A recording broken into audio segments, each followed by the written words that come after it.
Hello and a very warm welcome. It's 9 PM IST and we are coming to you live from the WION headquarters in Noida, India. You're watching Gravitas with me, Molly Gambhir. Let's get started.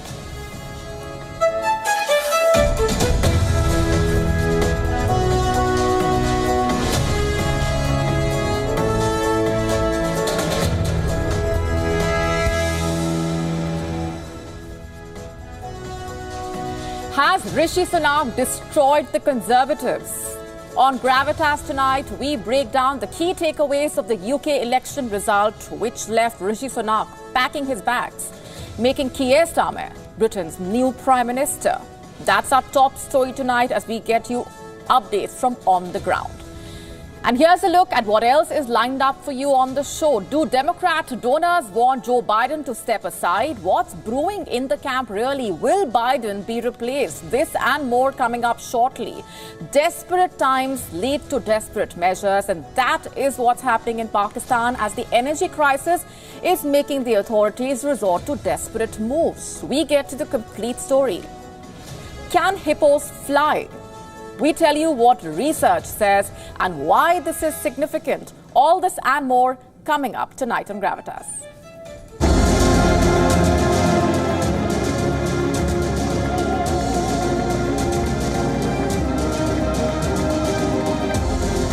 Now it has arrived. Change begins now.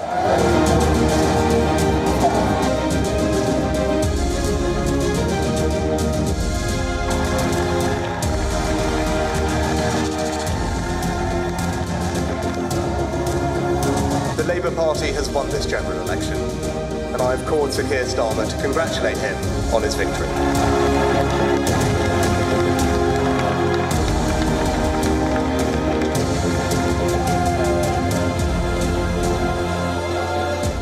I am sorry.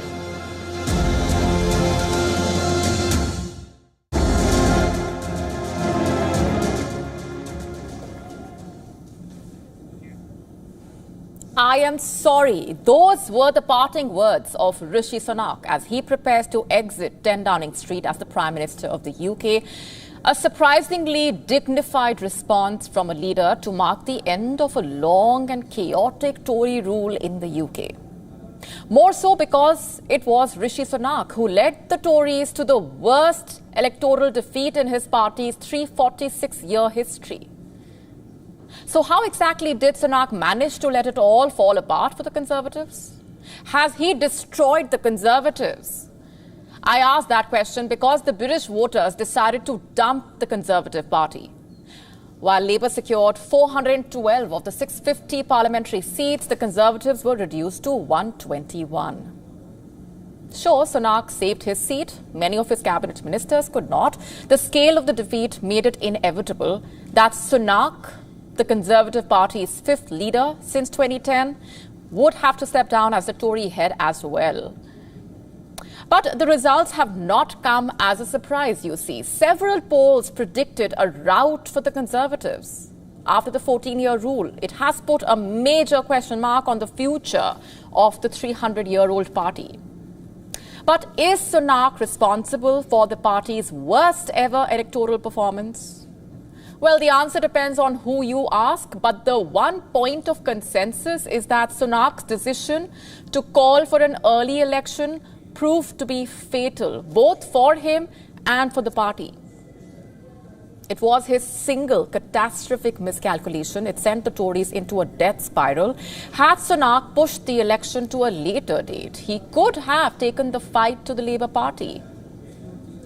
You see, foreign investment was flowing into the UK. The dark clouds of inflation were clearing in the UK, at least for that point. Sunak could have gone into an election with the UK on an economic high, perhaps. It would have given him enough time, maybe, and properly prepare for the elections. But instead, he chose to pursue the controversial Rwanda scheme. He even staked his reputation on it. There was also goodwill behind him when he took office. Remember, he stepped in after the chaos of Liz Truss and Boris Johnson. Yet, arrogance proved to be his Achilles heel. He saw his opponent as an inferior mind, a poor debater, and therefore beatable. But it was he who destroyed the Tories by proving to be a weak leader.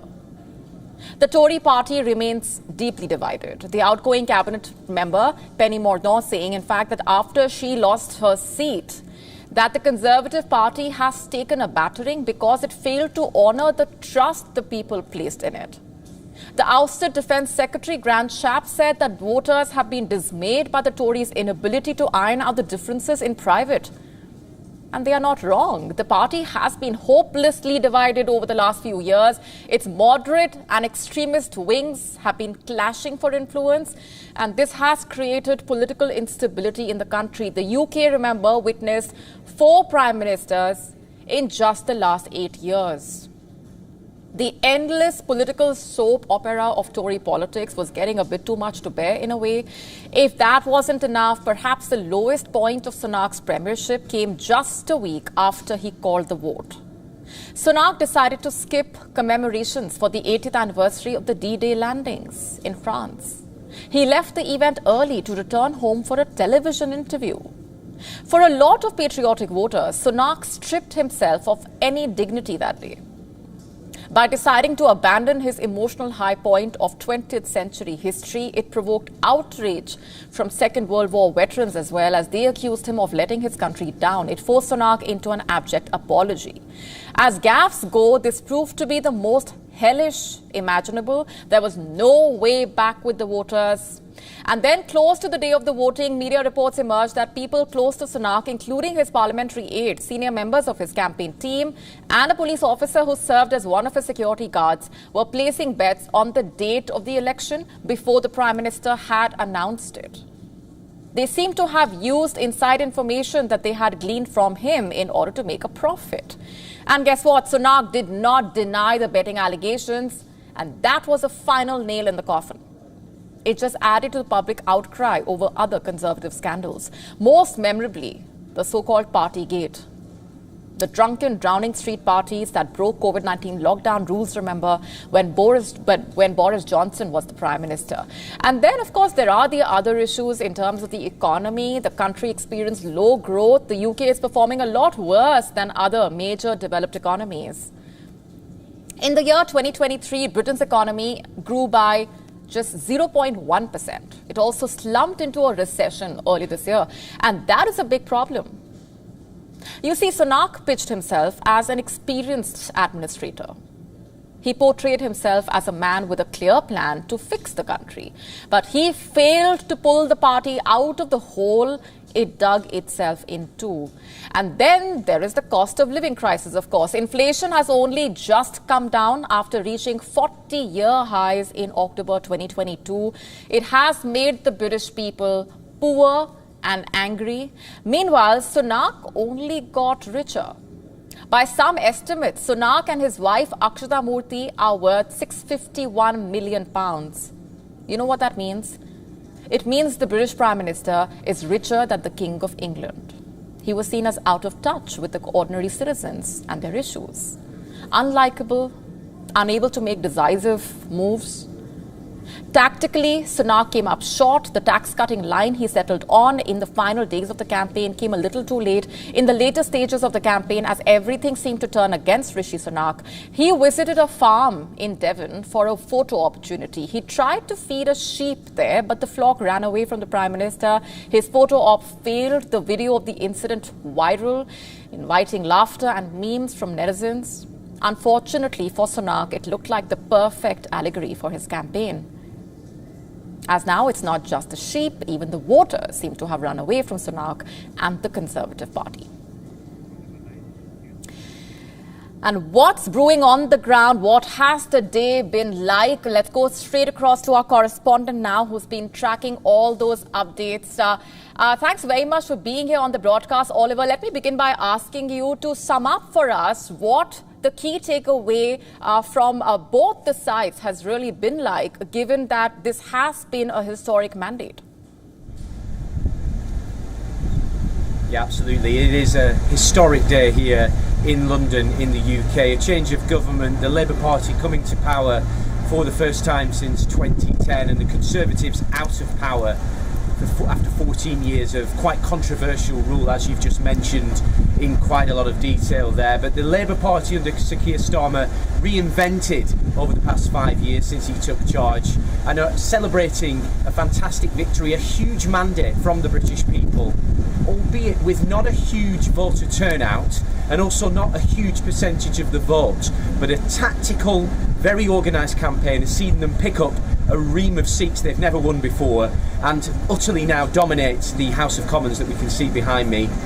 We've just had Sir Keir Starmer naming his cabinet in the past hour. All the big names have been walking up that famous street into number 10 Downing Street. He's named Angela Rayner as his deputy, the likes of David Lammy as his foreign secretary and Yvette Cooper as the home secretary. It seems he's remaining very loyal to those who have been in his shadow cabinet when he's now naming his first government cabinet. And it actually goes to show just what a day in democracy looks like, because we've seen all those former ministers losing their seats overnight. The Conservatives in absolute disarray.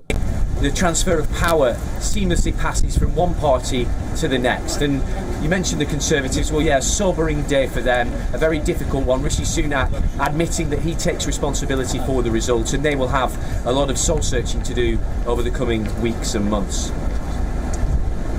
Right, Oliver, for someone who's been following the UK developments, even from a distance, to them as well, this would not come as a complete surprise given how the last few months have panned out for Rishi Sunak, to the extent that the move to call for these elections was also called self-destructive. But let's just talk about what happens from here onwards.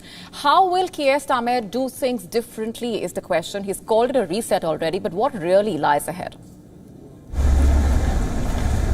Well, it is a difficult job, and he's made no bones about it. When he was talking outside number 10 Downing Street, he was admitting that it's going to be a tough job. He's going to try and turn the that's methodical, that's very much in his character. He's, of course, he's got a background in the legal profession. He's a very competent individual, and he's slowly going to try and get the economy working better for the people of the UK. He's determined to build more houses for the young people here, and he wants to turn the government into something that he believes serves the British people. So often over the past 14 years we've been obsessed with scandal and sleaze of this Tory party, particularly in the last few years, as you mentioned, under Boris Johnson and then Liz Truss.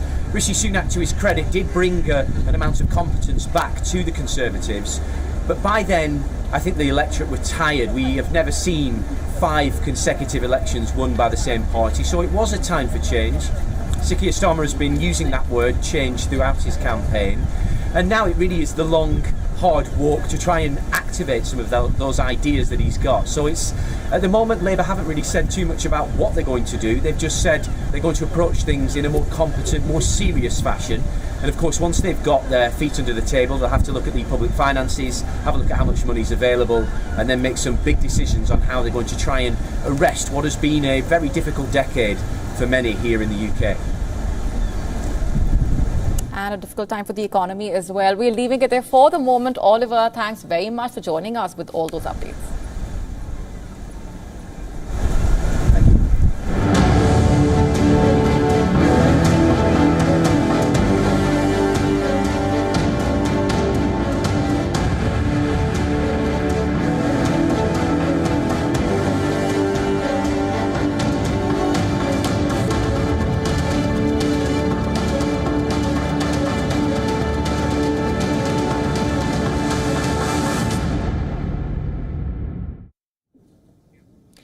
Let's now talk about the other election that's been dominating headlines, the Iran presidential runoff.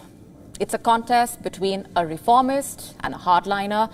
The final result will be announced on Saturday. Heavy security presence could be seen on the streets of Tehran on Friday. Before we get to the details, here's a quick backgrounder. The first round of the voting was held on the 28th of June. This was to elect the country's new president. Remember, this came following the death of Ibrahim Raisi in a helicopter crash. Raisi died in the May 19 helicopter crash that also killed the country's foreign minister and others. He was seen as a protege of Khamenei and a potential successor as the supreme leader.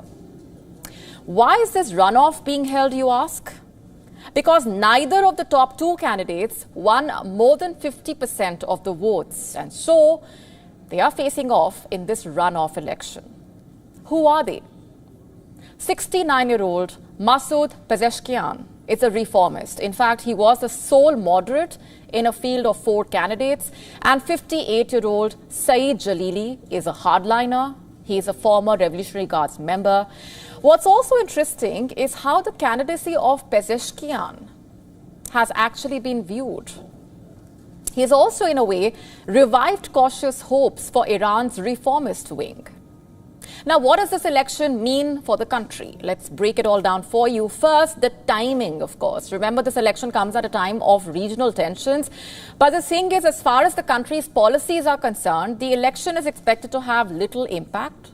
What is significant is that whoever becomes the country's president will be closely involved in selecting the successor to Ayatollah Ali Khamenei. He is the country's supreme leader and calls all the shots on top matters of state. Basically, he has the last word, and the president has to negotiate all major policy decisions with him.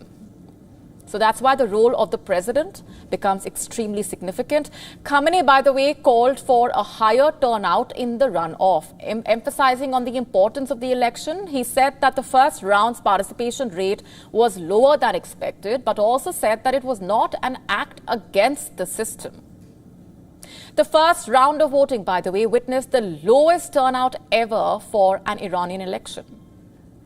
Remember, this election also comes at a time of growing public discontent over economic hardship, also curbs on political and social freedoms.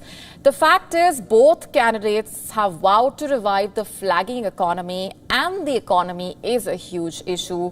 All eyes are on Saturday. That is when the final result will be announced.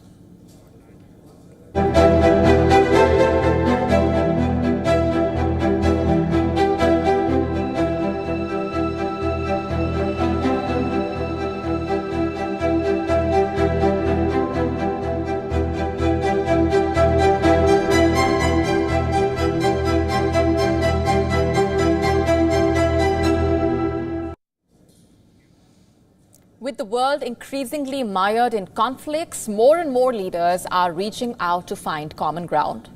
And joining that list is the Italian Prime Minister, Giorgia Meloni, who is all set to embark on a high-stakes visit to China.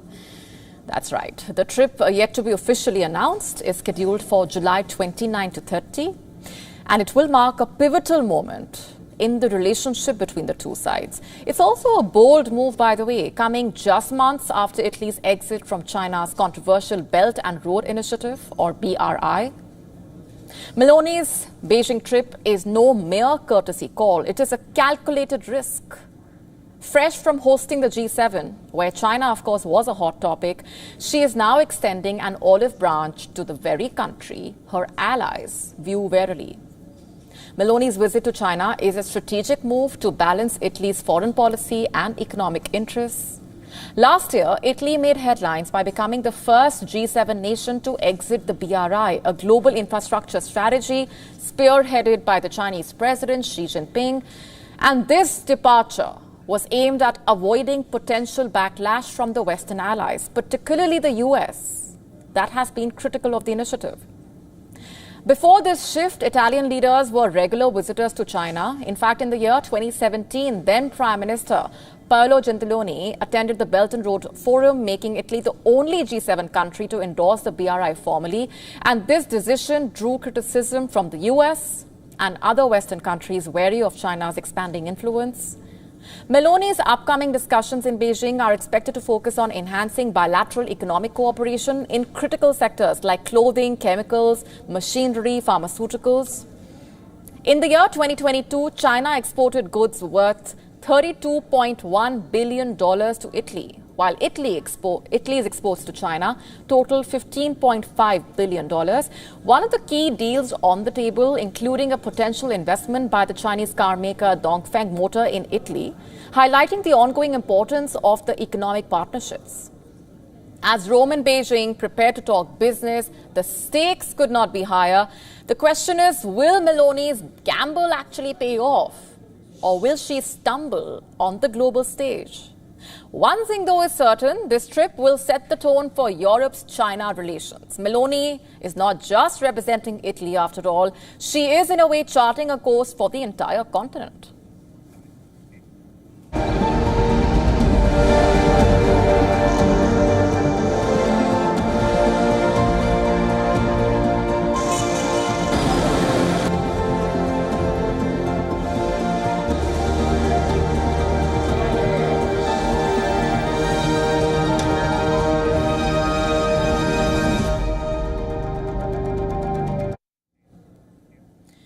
Our next story is about Pakistan. Early this week, Pakistan's Federal Ministry of Planning, Development and Special Initiative imposed a ban on people sitting idle till late in the office of the ministry. The order was issued after it was noticed that some officials were staying back in the office beyond their duty hours just to use the office's air conditioners. You heard that right. The Pakistan ministry issued a letter titled "Idle Late Sitting in Office" and warned that disciplinary action will be taken against the violators. As per the letter, the ministry is greatly concerned that some officers or officials have been staying late in the office just to utilize the air conditioning facility, while not engaged in any official work or assignment. All the officers or officials are therefore directed to leave the office well on time or ensure that any extended stay in the office beyond the working hours is justified by legitimate work requirements. And failure to comply with the instructions may lead to initiation of disciplinary proceedings against the delinquent. That's right, the ministry is ready to punish the workers just for relaxing in AC rooms. What triggered this measure, you ask? It's not clear. Was it to save electricity? Is it a way to make people more productive?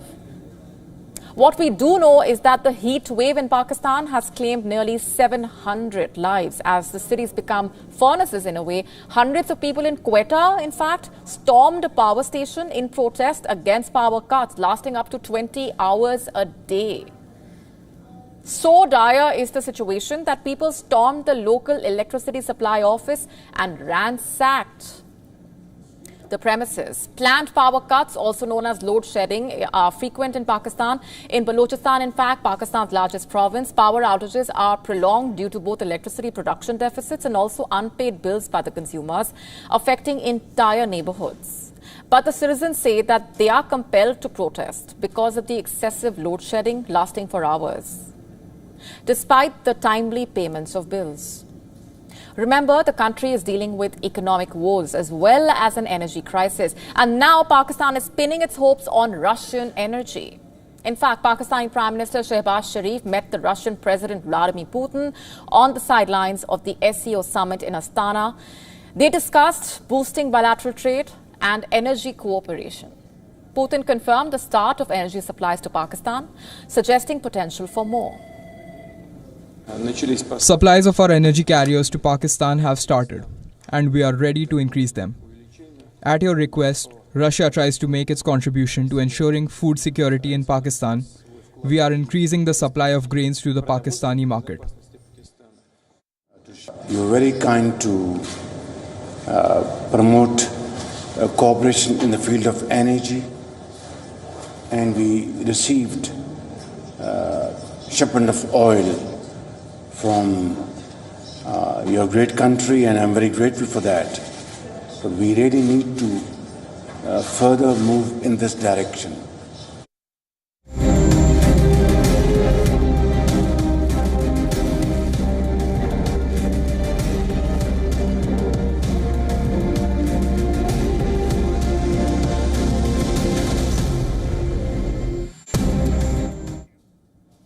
Shifting focus now to the US, where many wealthy donors of the Democratic Party are trying to pressure Biden to drop out of the presidential race. Reports say that after several days of expressing concern and hoping that Biden will abandon his re-election campaign on his own, many donors are trying to take the matters into their own hands, using their fortunes as leverage. Donors are reportedly trying to lay the groundwork for an alternate candidate to fight the contest against the Republican candidate Donald Trump. And their efforts expose a remarkable and growing rift between the party and its donors. In fact, it could also have an impact on the down-ballot races. Here's what we know. Even though President Biden has reaffirmed his commitment to stay in the race, despite criticism of his weak debate performance last week, donors are not pleased. In fact, they worry that he cannot win in November. As per reports, a group of them working to raise as much as $100 million for a sort of escrow fund. They are calling it the Next Generation PAC. It would create a holding account to support a successor to Biden atop the Democratic candidate. The money would be used to support a replacement candidate, and if Biden does not step aside, the money could be used to help the down-ballot candidates. The big donors are reportedly trying to find a way to move on and build a financial infrastructure for a post-Biden campaign.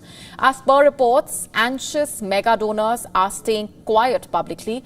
They are shifting their giving to what they are calling buffer candidates for the Congress. The escrow fund effort is reportedly being spearheaded by Mike Novogratz, a cryptocurrency billionaire, and the Hollywood filmmaker Andrew Jarecki. Other big donors including Abigail E. Disney, a filmmaker who is an heir to the Disney fortune. Ms. Disney, who has been a major Democratic donor, has said that Biden is a good man who has served his country well, but the stakes are far too high. Reed Hastings, co-founder of Netflix, who in recent years has become one of the biggest donors for the party, has called for Biden to relinquish his place in the race. Another big donor is Damon Lindelof, a Hollywood producer who has donated more than $115,000 to Democrats this election cycle. Last month, he published an essay urging what he called a demago of Biden. Some Democratic mega donors have told the Biden campaign directly that they are in favor of a candidate swap. So if not Biden, then who is the question? Who do these donors want to place their bets on? Reports say that Vice President Kamala Harris, her name is doing the rounds. They say her candidacy is compelling, but as of now, it does not exist. Will we see Harris joining the presidential race is the immediate question. More importantly, will all the pressure force Biden into dropping out of the race? Only time will tell. And the clock is ticking.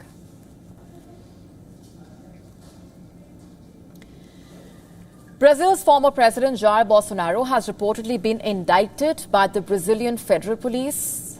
He has reportedly been indicted for money laundering and criminal association in connection with undeclared diamonds that he received from Saudi Arabia during his time in office.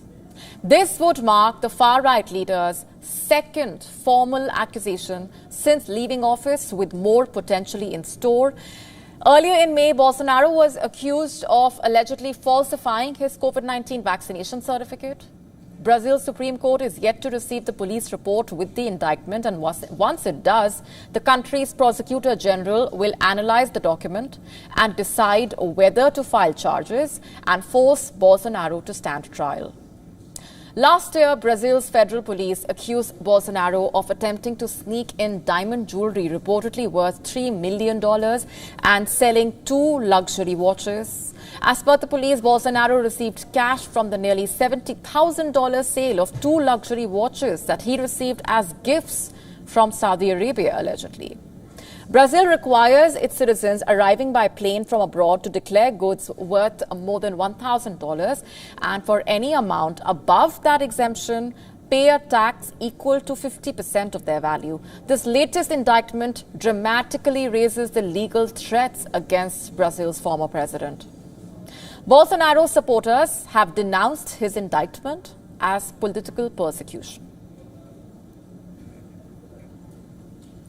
A new survey reveals a surprising difference in how younger and older wealthy Americans invest their money. The study by Bank of America Private Bank shows a clear shift towards alternative investments among younger, high net worth individuals. Take a look at this next report to find out more. A new study by Bank of America Private Bank reveals a significant generational divide in how wealthy Americans invest their money. The survey focused on high net worth individuals with over $3 million in investable assets, divided into 2 groups, those aged to 21 to 43 and 44 and older. The The findings highlight a clear shift among younger investors. Compared to their older counterparts, they allocate a significantly lower percentage of their portfolios to traditional stocks and bonds. This younger generation is drawn to alternative investments, with 93% planning to increase their allocation in this area. This trend is further fueled by a growing interest in cryptocurrencies. Nearly half of the young investors own crypto, and many view it as a top opportunity for growth, placing it second only to real estate. This enthusiasm contrasts with older investors who remain largely invested in traditional asset classes. The survey suggests that recent market experiences may be shaping these investment preferences. Younger investors have entered the market during a period of significant volatility, witnessing two major crashes and a rising correlation between stocks and bonds. This has led to a skepticism of traditional investment strategies delivering above-average returns. In contrast, older investors have likely experienced more stable market conditions and may hold a greater belief in the long-term potential of stocks and bonds. The focus on alternative assets by younger investors suggests a long-term perspective on their wealth management. Many alternative investments, such as private equity or hedge funds, tend to be less liquid than traditional stocks and bonds. This indicates a willingness among younger investors to potentially sacrifice short-term liquidity for the chance of higher returns in the future. Business Bureau, WION World is One.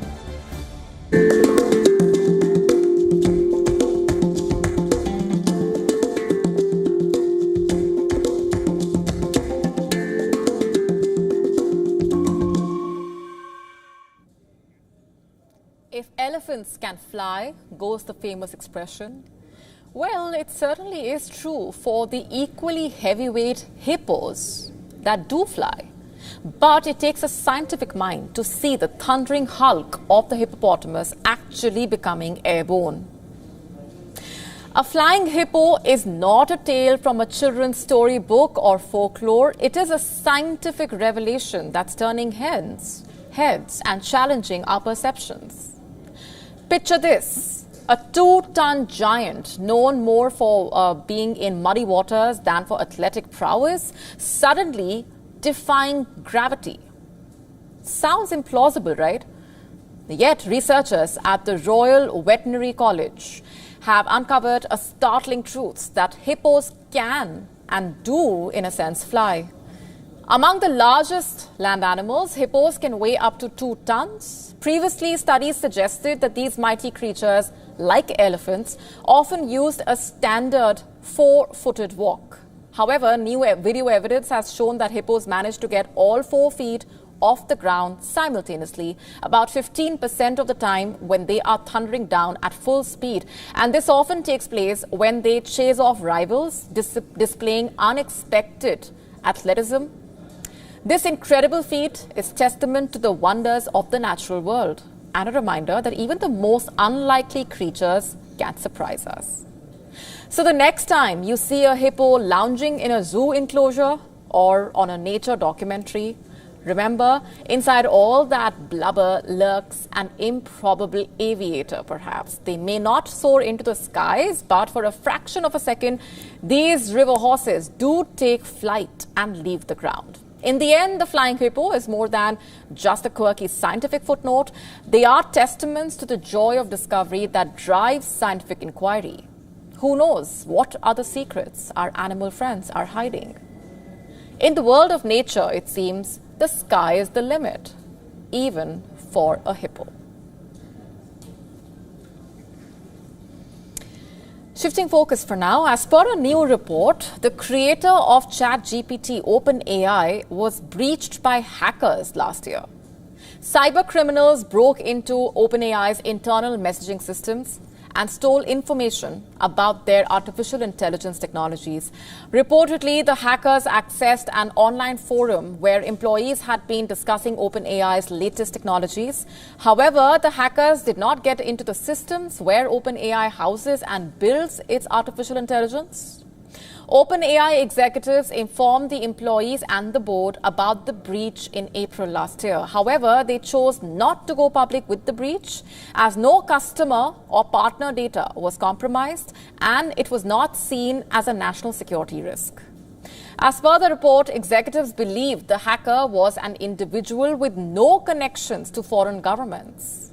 The ChatGPT maker also decided not to notify the federal law enforcement about the hack.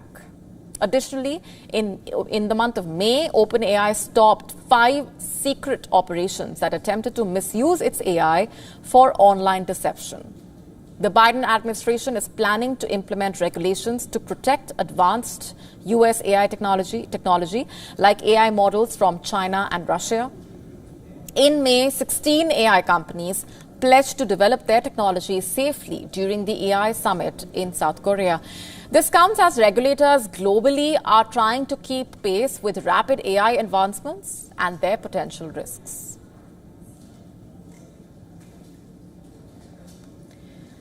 Some of the best footballers in the world are in action at the ongoing European Championships in Germany. But it's not just the football that is making headlines.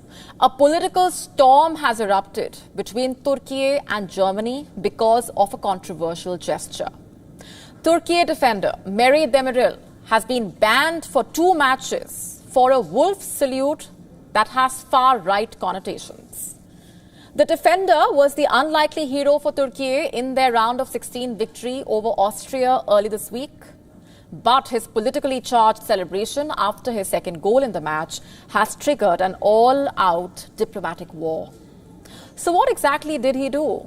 Demirel mimicked the shape of a wolf's head with his fingers. The gesture is linked to Turkey's far-right Grey Wolves group and is banned in Austria as well as France, but not in Germany, despite efforts to make it illegal. The Grey Wolves group has strong links with Turkey's National Movement Party, which is part of an alliance with the ruling AK party. Demirel defended his celebration after the game and said it wasn't a political statement, but simply related to his Turkish identity. However, European football's governing body UEFA did not accept his justification and handed him a 2-match ban. But the Turkish government has given Demirel its full backing and has called for the ban to be revoked. Turkey even summoned the German ambassador over the political reactions to Demirel's celebration. While Turkey President Recep Tayyip Erdogan has made no official statement on the matter, some reports say that the political reaction to Demirel's celebration has prompted him to attend Turkey's quarter-final clash against the Netherlands in Berlin on Saturday, as he wants to give the team his full support. Now, it will be interesting to see what kind of reception he gets in the German capital. Germany's interior minister has strongly condemned Demirel's gesture on social media, saying, and I'm quoting, "The symbols of Turkish right-wing extremists have no place in our stadiums." Turks make up the largest single ethnic minority in Germany with a population of around 3 million. In fact, Germany's current football captain, Ilkay Gündoğan, himself is of Turkish descent. While several Turkish origin players have represented Germany with distinction, none more so than Mesut Ozil, who was a member of the 2014 World Cup winning squad. But the frosty political ties between the two countries resulted in Ozil retiring from international football. Ozil met the president of Turkey, Erdogan, in the year 2018, which triggered a heavy backlash back in Germany. Ozil ultimately cited what he called unfair discrimination as the main reason to call time on his international career.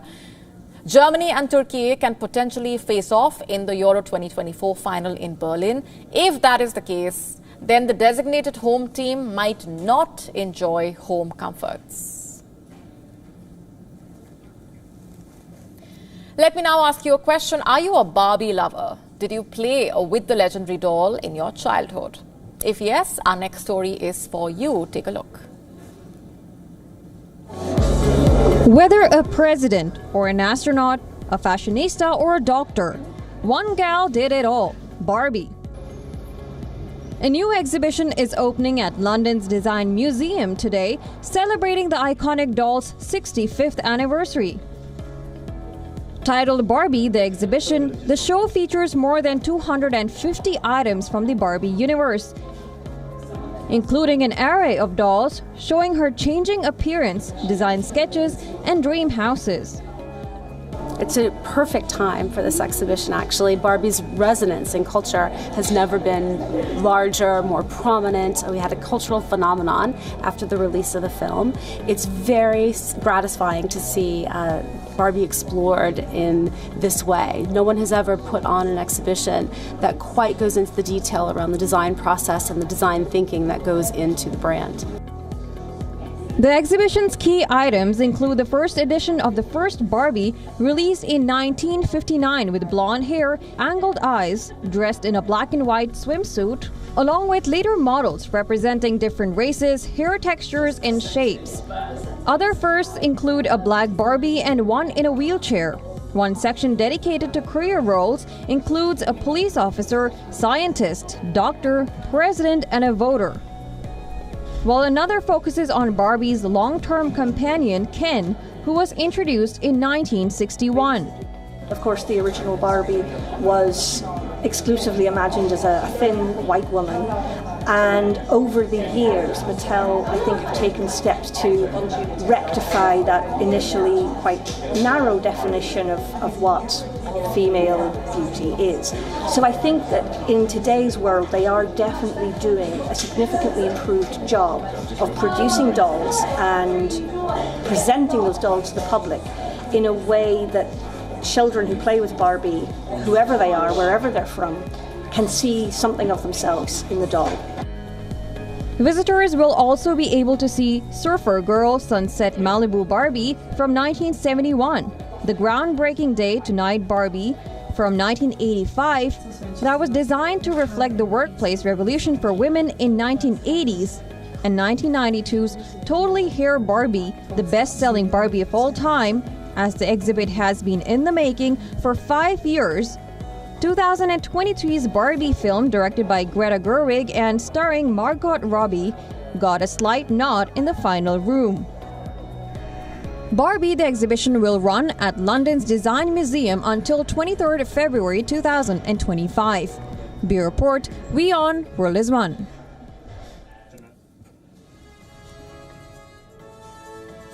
On that note, it's a wrap on this edition of Gravitas tonight. Thanks very much for watching. Have a good weekend.